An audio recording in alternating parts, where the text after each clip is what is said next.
Hello दोस्तों, आज हम फिर से लेकर आए हैं भगवान बुद्ध और उनका धम्म, जो कि बोधिसत्व बाबा साहेब डॉक्टर बी.आर. आम्बेडकर की लिखी हुई किताब है, जो कि पवित्र किताब है। चलिए आज हम देखेंगे रोते बिलखते परिवार से राजकुमार सिद्धार्थ की विदाई की वेला। शाक्य संघ की सभा में जो घटित हुआ उसकी सूचना सिद्धार्थ के पहुंचने से पहले ही राजमहल में पहुंच चुकी थी।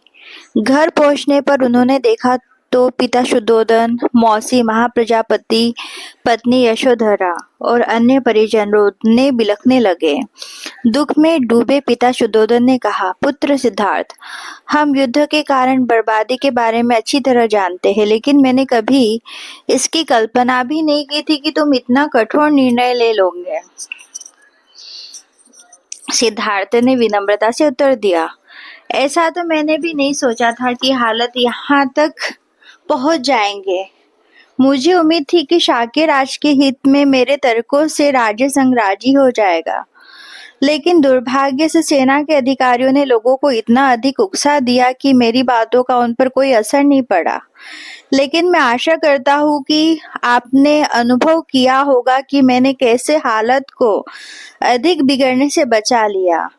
मैं सत्य और न्याय के मार्ग पर अडिग रहा, चाहे उसके लिए कोई भी सजा रही हो। मैंने उसके वार को अपने ऊपर ले लिया, लेकिन पिता शुद्धोधन को इससे संतोष नहीं हुआ। वह बोले, तुमने यह नहीं सोचा कि हम इससे हमारे ऊपर क्या बीतेगी?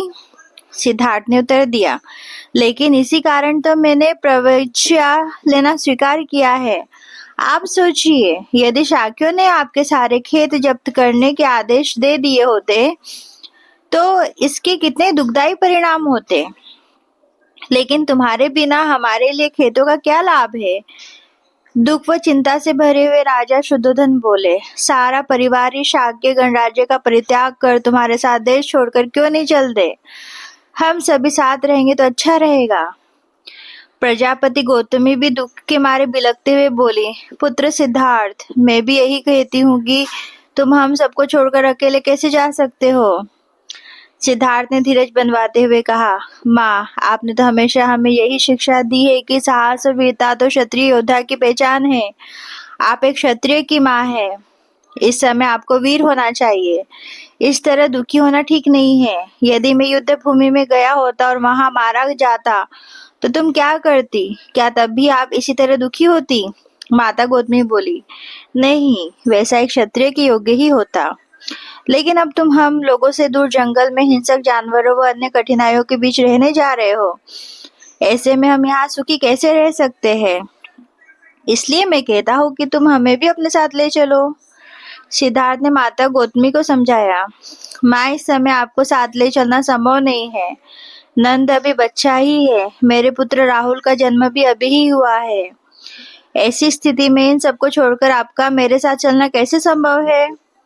माता गौतमी को संतोष नहीं हुआ। उनका कहना था, हम सभी शाक्यों को यह देश छोड़कर कौशल नरेश के संरक्षण व अधीनता में रहने के लिए कौशल जनपद में जा सकते हैं। सिद्धार्थ ने विनम्रता से पूछा, लेकिन माँ, इससे शाक्य क्या कहेंगे? क्या वे इसे देशद्रोह नहीं समझेंगे? इसके अलावा मैंने उन्हें वचन दिया है कि मैं वचन या कर्म से कोई ऐसी बात न कहूंगा और न करूंगा कि जिससे कौशल नरेश को मेरी प्रव्रज्ञा का सही कारण मालूम हो सके। अतः मुझे अकेले गृह त्याग कर वनों में रहना होगा। लेकिन आप ही बताएं कि युद्ध में भाग लेकर मारकाट का भागीदार बनना या जंगल में रहना, इन दोनों में से उत्तम कौन सा है? इसी बीच राजा शुद्धोधन ने सवाल किया, लेकिन इतनी जल्दी भी क्या है? शाक्य संघ ने कुछ अभी समय के लिए युद्ध शुरू करना रोक दिया है। अब हो सकता है कि दोनों के बीच युद्ध कभी छिड़े ही नहीं। तुम अपनी प्रवृत्तियां भी क्यों नहीं स्थगित कर देते? हो सकता है कि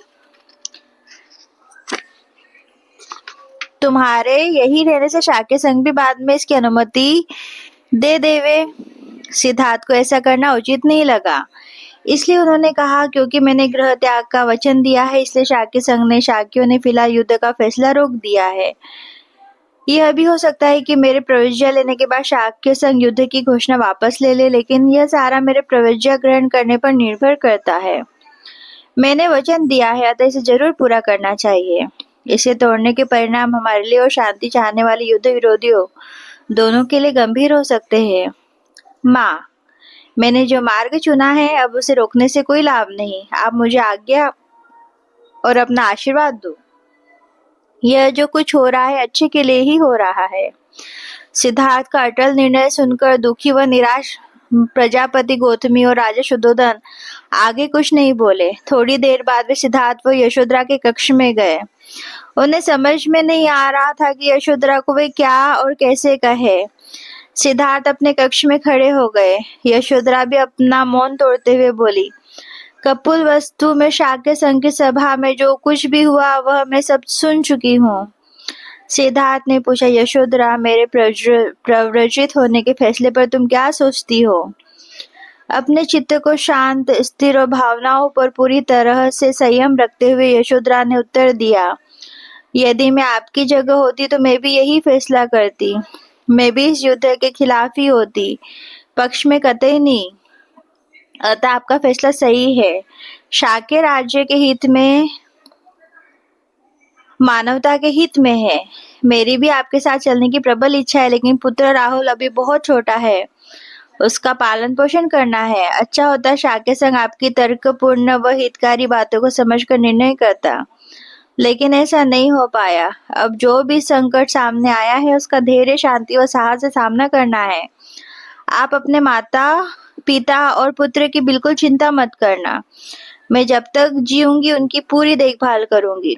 अब मैं चाहती हूँ और मेरी विनती भी है, जब आप अपने घर परिवार रिश्तेदारों आदि को छोड़कर प्रव्रजित होने जा रहे हो तो आप किसी ऐसे मार्ग का खोज करना जो संपूर्ण मानवता के लिए कल्याणकारी हो, सुख शांति का मार्ग हो। सिद्धार्थ यशोधरा के धीर और साहसपूर्ण विचारों से बहुत प्रभावित हुए। इससे पहले ऐसा संकट कभी आया ही नहीं था, लेकिन सिद्धार्थ ने आज जाना कि यशोधरा इतनी अधिक दृढ़, वीर, बहादुर और उदार व मैत्री भाव से भरी है। यह सुखद संयोग था कि उन्हें यशोधरा जैसी पत्नी मिली थी। लेकिन आज समय ने दोनों को अलग कर दिया। सिद्धार्थ ने अपने पुत्र राहुल को लाने के लिए कहा। उन्होंने राहुल पर स्नेह व वात्सल्य से भरी नजर से देखा। दोस्तों, आज के लिए इतना ही। मिलते हैं हम नेक्स्ट वीडियो में। Bye bye and take care.